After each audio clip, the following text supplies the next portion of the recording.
Welcome, my dear friends. It's great to see you. In case we haven't been introduced before, I'm Stephen Clements, a writer, a gamer, and an appreciator of big brain activities in general. On this channel, I perform dramatic story readings, I provide role-playing game and movie reviews, and I get to talk to interesting people. On this episode, we're going to do some dramatic reading from a very interesting person, and we're going to be taking a look at the short story Dagon from H.P. Lovecraft. Now a public domain work available in a variety of different publications. Dagon is a key mood setter for much of what we think of in terms of Lovecraftian stories of cyclopean cities, lost empires beneath the waves, unspeakable, incomprehensible horrors from beyond, and all that kind of stuff. And apparently Penguin agreed with me because they had it as the lead short story in this collection. So after the jaunty adventurism of The Adventures of the Baron Munchausen, we're going to go a slightly different direction this time, my dear friends. And so rather than me keep talking, I'm going to let the short story speak for itself. Dagon. I'm writing this under an appreciable mental strain, since by tonight I shall be no more. Penniless, and at the end of my supply of the drug, which alone makes life endurable, I can bear the torture no longer, and shall cast myself from this garret window into the squalid street below. Do not think from my slavery to morphine that I am a weakling or a degenerate. When you've read these hastily scrawled pages, you may guess, though never fully realize, why I must have forgetfulness or death. It was in one of the most open and least frequented parts of the broad Pacific that the packet of which I was supercargo fell a victim to the German sea raider. The Great War was then at its very beginning, and the ocean forces of the Hun had not completely sunk to their later degradation, so that our vessel was made a legitimate prize, whilst we of her crew were treated with all the fairness and consideration due us as naval prisoners. So liberal, indeed, was the discipline of our captors that 5 days after we were taken, I managed to escape alone in a small boat with water and provisions for a good length of time. When I finally found myself adrift and free, I had but little idea of my surroundings. Never a competent navigator, I could only vaguely guess by the sun and stars that I was somewhat south of the equator. Of the longitude I knew nothing, and no island or coastline was in sight. The weather kept fair, and for uncounted days I drifted aimlessly beneath the scorching sun, waiting either for some passing ship or to be cast on the shores of some habitable land. But neither ship nor land appeared, and I began to despair in my solitude upon the heaving vastness of unbroken blue. The change happened whilst I slept. Its details I shall never know, for my slumber, though troubled and dream-infested, was continuous. When at last I awaked, it was to discover myself half sucked into a slimy expanse of hellish black mire which extended about me in monotonous undulations as far as I could see, and in which my boat lay grounded some distance away. Though one might well imagine that my first sensation would be of wonder at so prodigious and unexpected a transformation of scenery, I was in reality more horrified than astonished, for there was in the air and in the rotting soil a sinister quality which chilled me to the very core. The region was putrid, with the carcasses of decaying fish, and of other less describable things, which I saw protruding from the nasty mud of the unending plain. Perhaps I should not hope to convey in mere words the unutterable hideousness that could dwell in absolute silence and barren immensity. There was nothing within hearing and nothing in sight save a vast reach of black slime, yet the very completeness of the stillness and the homogeneity of the landscape oppressed me with a nauseating fear. The sun was blazing down from a sky which seemed to me almost black in its cloudless cruelty, as though reflecting the inky marsh beneath my feet. As I crawled into the stranded boat, I realized that only one theory could explain my position. Through some unprecedented volcanic upheaval, a portion of the ocean floor must have been thrown to the surface, exposing regions for which innumerable millions of years had lain hidden under unfathomable watery depths. So great was the extent of the new land which had risen beneath me that I could not detect the faintest noise of the surging ocean, strain my ears as I might. Nor were there any seafowl to prey upon the dead things. For several hours I sat thinking or brooding in the boat, which lay upon its side and afforded a slight shade as the sun moved across the heavens. As the day progressed, The ground lost some of its stickiness and seemed likely to dry sufficiently for traveling purposes in a short time. That night I slept but little, and the next day I made for myself a pack containing food and water, preparatory to an overland journey in search of the vanished sea and possible rescue. On the third morning, I found the soil dry enough to walk upon with ease. The odor of the fish was maddening, but I was too much concerned with graver things to mind so slight an evil, and set out boldly for an unknown goal. All day I forged steadily westward, guided by a faraway hummock which rose higher than any other elevation on the rolling desert. That night I encamped, and on the following day still traveled toward the hummock, though that object seemed scarcely nearer than when I had first espied it. By the fourth evening I attained the base of the mound, which turned out to be much higher than it had appeared from a distance, an intervening valley setting it out in sharper relief from the general surface. Too weary to ascend, I slept in the shadow of the hill. I know not why my dreams were so wild that night, but ere the waning and fantastically gibbous moon had risen far above the eastern plain, I was awake in a cold perspiration, determined to sleep no more. Such visions as I had experienced were too much for me to endure again. And in the glow of the moon, I saw how unwise I had been to travel by day. Without the glare of the parching sun, my journey would have cost me less energy. Indeed, I now felt quite able to perform the ascent, which had deterred me at sunset. Picking up my pack, I started for the crest of the eminence.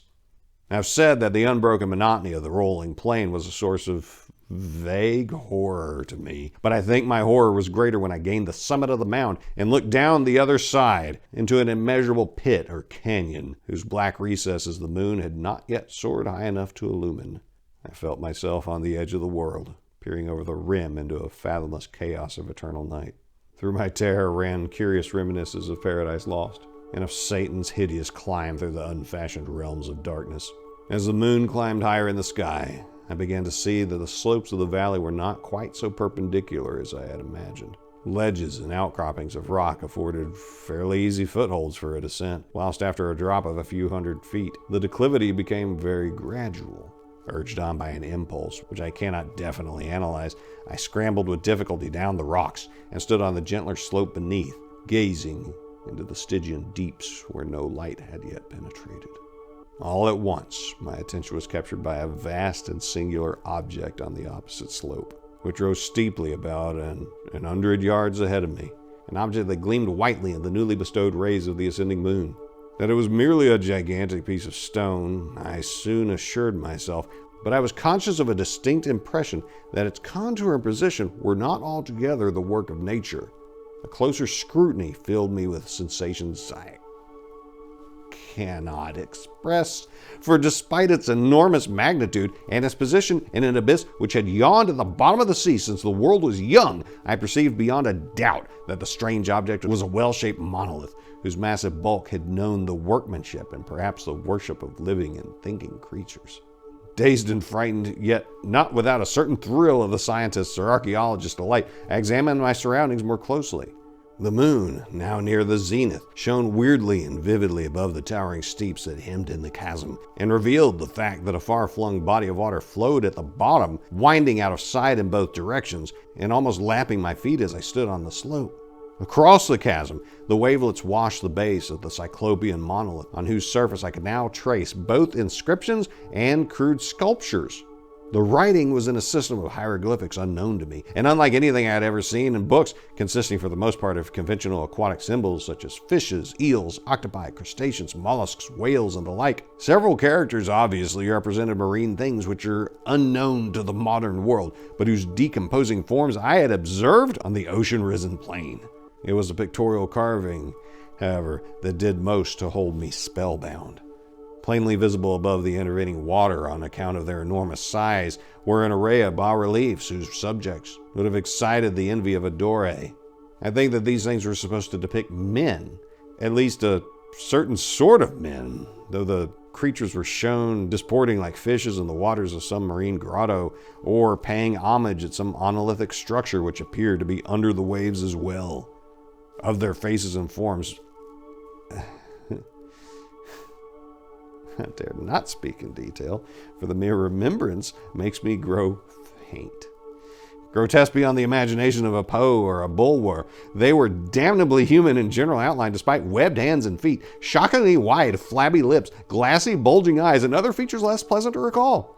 Curiously enough, they seem to have been chiseled badly out of proportion with their scenic background, for one of the creatures was shown in the act of killing a whale represented as but little larger than himself. I remarked, as I say, their grotesqueness and strange size, but in a moment decided that they were merely the imaginary gods of some primitive fishing or seafaring tribe, some tribe whose last descendant had perished eras before the first ancestor of the Piltdown or Neanderthal man was born. Awestruck at this unexpected glimpse into a past beyond the conception of the most daring anthropologist, I stood musing, whilst the moon cast queer reflections on the silent channel before me. Then suddenly I saw it. With only a slight churning to mark its rise to the surface, the thing slid into view above the dark waters. Vast, Polyphemus-like and loathsome, it darted like a stupendous monster of nightmares to the monolith, about which it flung its gigantic scaly arms, the while it bowed its hideous head and gave vent to certain measured sounds. I think I went mad then. Of my frantic ascent of the slope and cliff, and of my delirious journey back to the stranded boat, I remembered little. I believe I sang a great deal, and laughed oddly when I was unable to sing. I have indistinct recollections of a great storm sometime after I reached the boat. At any rate, I know that I heard peals of thunder and other tones which nature utters only in her wildest moods. When I came out of the shadows, I was in a San Francisco hospital, brought thither by the captain of the American ship which had picked up my boat in mid-ocean. In my delirium, I had said much, but found that my words had been given scant attention. Of any land upheaval in the Pacific, my rescuers knew nothing, nor did I deem it necessary to insist upon a thing which I knew they could not believe. Once I sought out a celebrated ethnologist and amused him with peculiar questions regarding the ancient Philistine legend of Dagon, the fish god, but soon perceiving that he was hopelessly conventional, I did not press my inquiries. It is at night, especially when the moon is gibbous and waning, that I see the thing. I tried morphine, but the drug is given only transient surcease, and has drawn me into its clutches as a hopeless slave. So now I am to end it all, having written a full account for the information or the contemptuous amusement of my fellow men. I often ask myself if it could not all have been a pure phantasm, a mere freak of fever as I lay sun-stricken and raving in the open boat after my escape from the German man-of-war. This I ask myself. Whatever does there come before me a hideously vivid vision in reply?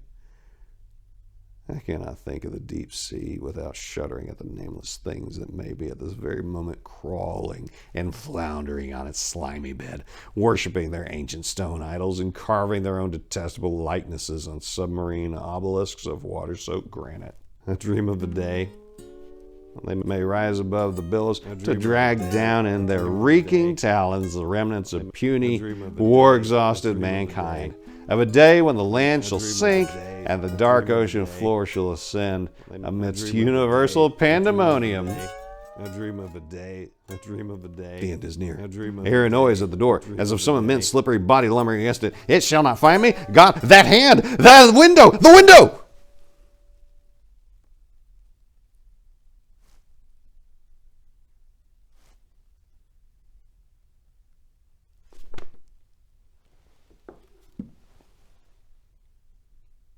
And that's Dagon. Hopefully any time you've spent around our seas on this planet have been more pleasant than that. And hopefully your encounters with morphine have been nothing of the sort of affliction our dear narrator had. And so over time, I do intend to revisit more H.P. Lovecraft short stories because they're good stuff, and I enjoy performing them. And if you enjoyed this episode and like to see more of that, make sure that you're subscribed so you get updates when new episodes hit. And be sure to like and comment. Share this around to your friends if you think they might enjoy a little bit of horrific inspiration. Well, my dear friends, that's what I've got for now. And until we see each other again, I wish you nothing but the best.